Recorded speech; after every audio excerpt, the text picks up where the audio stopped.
Hey traders, congratulations. You just survived the worst performing market ever. What did you learn? This is Dennis Wilburn, the Autopilot Trader. We're going to get into today's session here briefly, but the Nasdaq and the Russell, worst performance for the first 2 quarters of a year ever in history. On the S&P, worst performing first quarters of the year since 1970.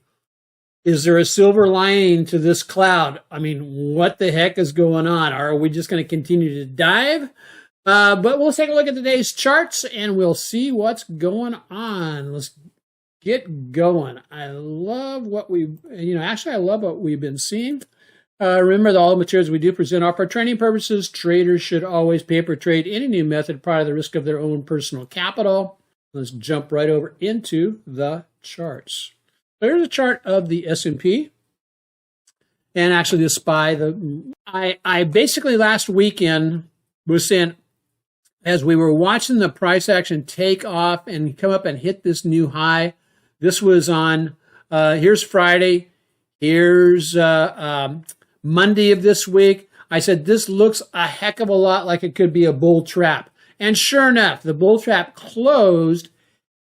At the same time, though, look what's happening right now. Well, what is happening is, while the bull trap has closed, trapping all the bulls that were going, hey, we're going to go long and jump on this, closed, broke down this little bear flag.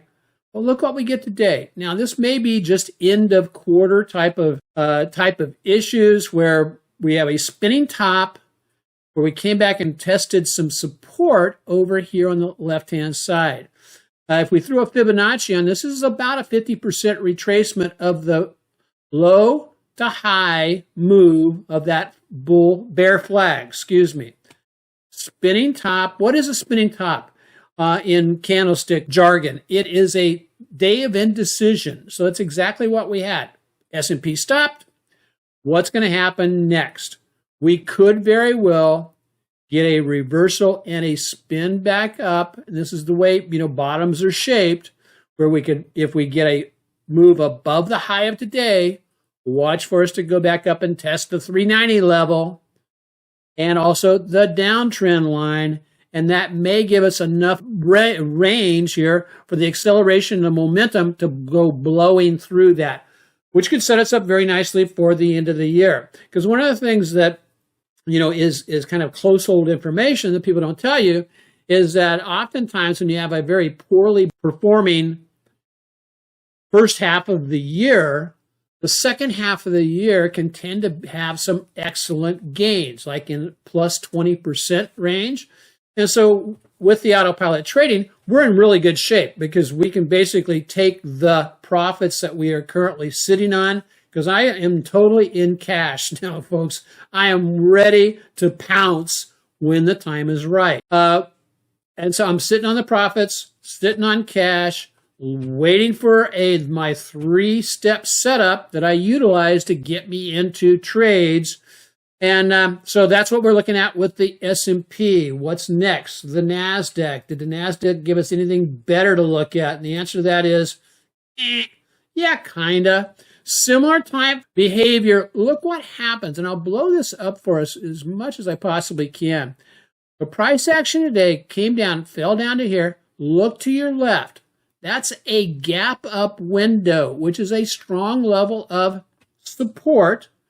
And clearly, that's where the buyers came in. So we know that that's where buyers come in. Now, if we blow through that, then we're probably going to go back down and test the 269 level, or even down here to the 262 level, which corresponds with the 200-week moving average. This closes out the month, and I'll be looking at the monthly charts also going into this, between now and this weekend to see what kind of candlestick patterns we have seen on that. So again, we take out the high of today, get back in a close above the 8-day moving average, which is that purple line right there. We could be back off to the races.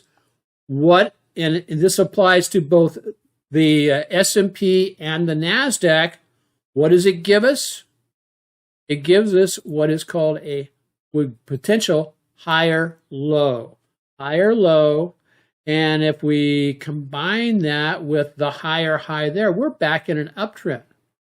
Now, how far would we likely to go? There's a lot of overhead resistance for this thing to, hit its head off of as it starts. It's got a lot of construction to do moving forward. Going from that to the Russell, as represented by the IWM, actually a little bit better.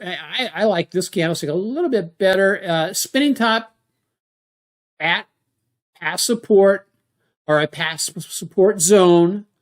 We just need a reversal here. And so what am I looking for when I call a reversal? I'm looking to either take out today's high or come down and retest towards today's low, or maybe a little bit lower. Maybe we test down to 166 and watch the TSI to see if this turns out to be a bullish squeeze in the TSI.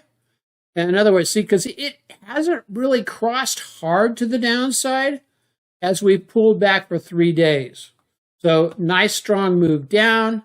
However, look what happened. A little bit of an increase in volume today as the buyers came in to support it at its current level. So I'll be looking at IWM, and if our autopilot trading members will be looking at potentially TNA for a trade on that. So where do I want to leave you with? So that's the bullish case. Is we've hit a potential higher low.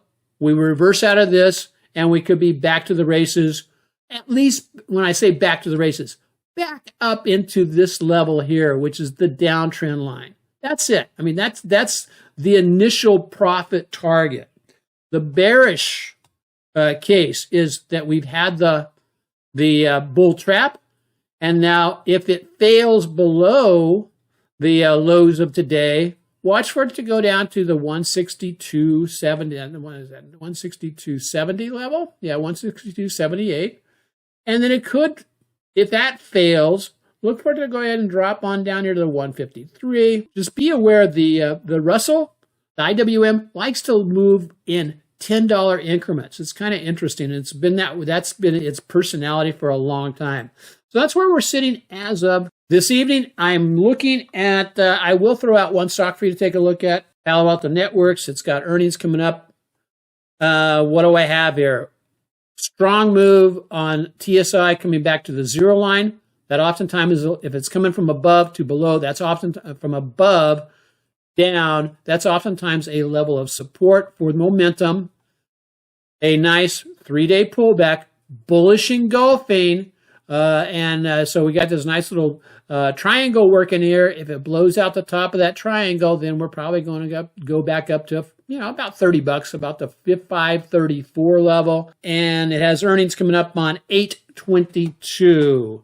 So I want to leave you with some things to consider going into this weekend, or actually going into tomorrow, is teach yourself how to buy at wholesale and sell at retail.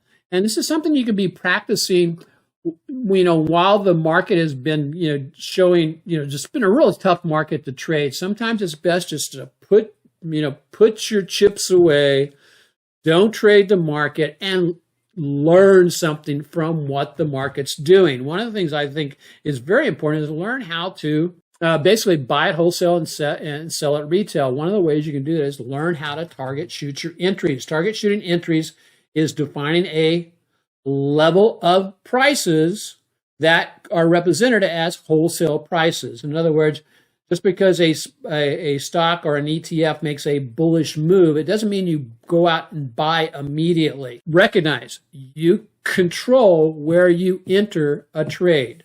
Those are only two things you control about a potential trade: where you enter, where you exit.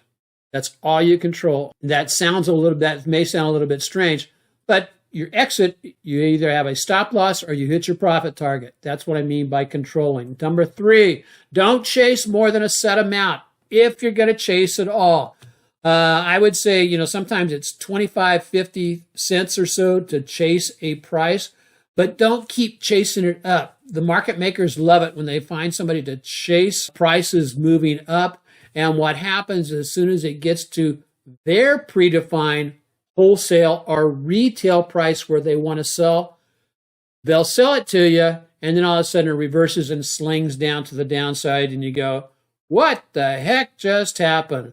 Learn to take partial profits at retail prices and adjust your expectations for bear markets. Sometimes your retail prices where you would expect to get out in a bull market, like I like to get out at 10%, 22.5%, and then let the rest of it run. Well, in a bear market, I may have to settle for 5% and 7.5% or 10% of my initial profit targets to take out that partial position. And remember, if there is no setup, there is no trade. And as Jesse Livermore says, buy right and then sit tight. Aloha, everybody.